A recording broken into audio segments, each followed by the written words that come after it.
παιχνίδι στην ελληνική τηλεόραση, απλά δεν θα ήμασταν εδώ αυτή τη στιγμή. Τι ψάχνουμε? Το θαλασσινό. Ένα θαλασσινό που είναι ακριβώς γραμμένο 3 φορές.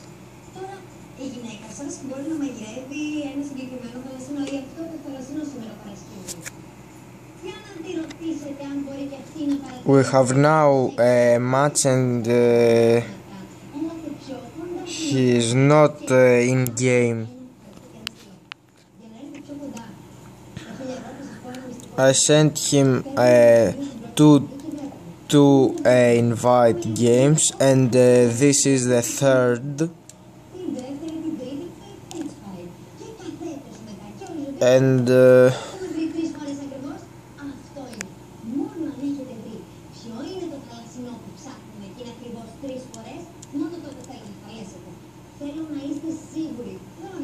And this is the fourth invite, and he doesn't